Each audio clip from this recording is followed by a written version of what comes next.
삶이라는 것이 고통과 질병을 겪을 수는 있지만 그리스도 안에서 새로운 피조물로의 삶을 산다라는 것은 행복한 것이죠. 아름다운 것인 거죠. 삶이라는 것이.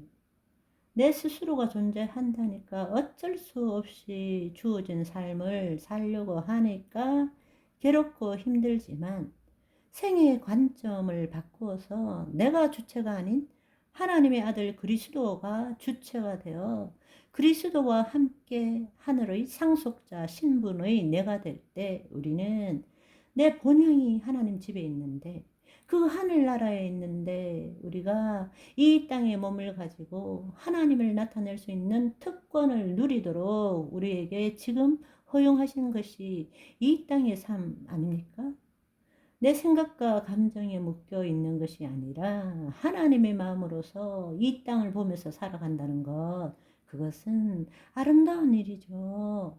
그것은 우리의 인식의 문제가 아니라 의식의 문제입니다.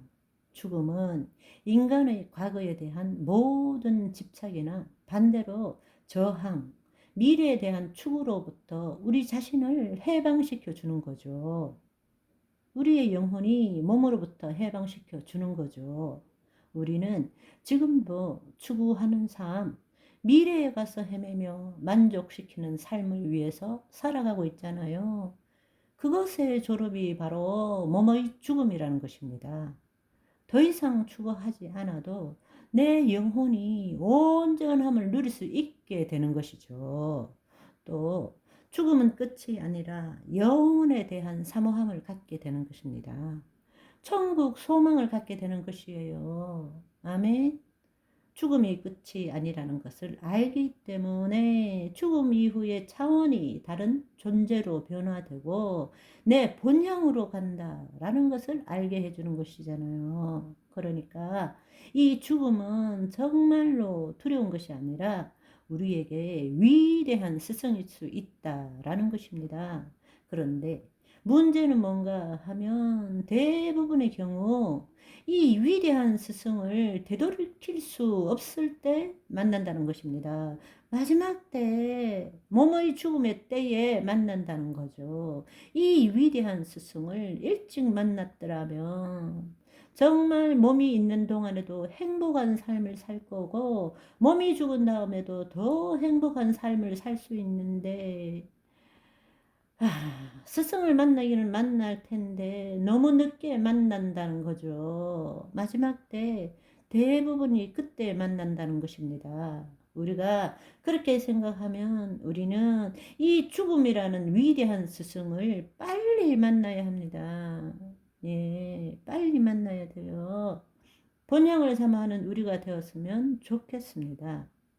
우리의 영혼이 자신의 몸으로부터 벗어났을 때에 하나님의 영이 내 혼을 감싸 안음으로써 세상에서 느껴볼 수 없는 그 하나님의 사랑과 그분이 나를 감싸고 있는 그분이 나를 안위하고 있는 그것을 우리 모두가 경험해 보기를 간절히 소망합니다.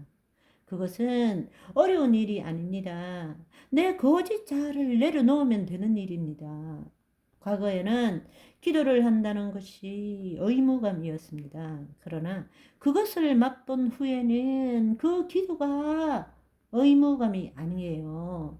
그분 앞에 나아가지 않고는 그것을 경험할 수 없기 때문에 그것 없이는 내 삶에 의미가 없기 때문에 하루 종일 시달리고 살았는데 내 본향집에 가서 내 아버지의 사랑을 경험하지 못한다면 얼마나 불행한 일입니까? 그분의 사랑이 나를 감사할 때에 이 땅의 시간도 사라지고 공간도 사라지고 그분과 내가 하나가 되고 모든 것이 사랑스러워지는 모든 것이 아름답게 보이는 모든 것이 하나가 되는 것 그것을 경험할 줄 알아야 합니다. 그리고 그것을 경험하면 자연스럽게 그분이 나타나는 것이 내 몸이 한 번이라도 경험했다면 내 몸을 통해서 그분이 나타나기를 원하는 거예요. 그것이 기름 부으심입니다. 할렐루야. 여러분. 한번 생각해 보십시오. 그것을 만약에 내가 경험했다면 여러분, 우리 모두가 향수병이라는 것을 알고 있잖아요. 진짜 내가 어디서부터 왔는지를 안다면, 내 본향이 어딘 줄 안다면, 내 본향이 어딘 줄 안다면, 유학 생활하신 분들은 잘 아시죠? 엄마가 만들어준 보글보글 된장찌개, 고추장 얼마나 그립습니까? 돌아서면 그립죠. 본향에 대한 그리움. 진짜 내가 거듭났다면, 내 태생이 바뀌었다면, 지금 아버지께서 나를 세상에 보낸 것처럼 나도 너희를 세상에 보내니라 말씀하셨습니다. 이 세상이 내 본향이 아니고 거기가 내 본향이라는 것을 한 번이라도 체험했다면 우리 다 향수병에 걸려야 되는 거예요. 거기 가고 싶은 간절한 그리움이 있어야 된다는 것입니다. 그런데 그걸 경험하지 못했기 때문에 여기가 자기 본향이라고 생각하고 그렇게 아웅다웅 살고 있는 거예요. 본향에 대한 그리움이 없다면 여러분 거짓자로 살고 있는 것입니다. 나나 그리고 사는 거예요.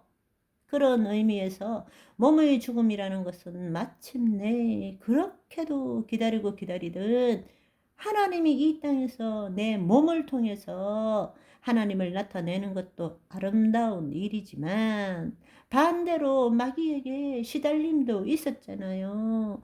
죄도 짓고 원하지 않는 일도 하고 살았잖아요. 그렇지만 마침내 때가 되어서 하나님이 나를 부르신다는 것은 결코 두려워할 일이 아니라 그렇게도 그리고 소망하고 꿈에서도 보았던 그 본향으로 가는 시간이란 말입니다. 그렇지 않겠어요? 우리는 죽음을 그렇게 생각해야 합니다. 여기 중요한 것은 하나님이 나를 부르실 때 그립다고 아직 부르시지도 않았는데 자기 스스로 가면 본향이 바뀌게 됩니다. 죽음이 오기 전에는 행복하게 살다가 죽음이 다가오면 기쁘게 본향으로 가는 것입니다. 그런데 내가 누구인지를 모르기 때문에 죽기를 두려워하는 거예요. 히브리서 11장 16절을 보시면 히브리서 11장 16절은 구약의 믿음의 선진들에 대해서 이야기하는 거예요. 그들이 이제는 더 나은 본향을 사모하니 곧 하늘에 있는 것이라. 이러므로 하나님이 그들의 하나님이라 일컬음을 받으심을 부끄러워하지 아니하시고 그들을 위하여 한 성을 예비하셨느니라. 여러분, 한번 생각해 보세요. 그 믿음의 선진들은 믿음의 증거를 얻었지만 약속된 것을 받지 못했습니다. 그 말은 뭔가 하면 믿음의 증거는 얻었지만 약속된 것이 뭡니까? 하나님의 영이 우리 안에 임하는 그 약속된 것은 얻지 못했다고. 그런데 그럼에도 불구하고 구약의 선진들은 본향에 가는 것을 이처럼 사모하는데 하물며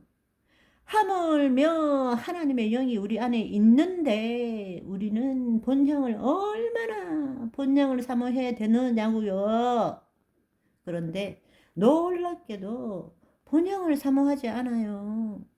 자기가 누구인지를 모르기 때문에 죽기 전에 죽음을 경험한 적이 없기 때문에 자기의 태생이 누구인지 자기의 본향이 어디인지 왜 이 세상에 사는지를 모르기 때문이라는 것입니다.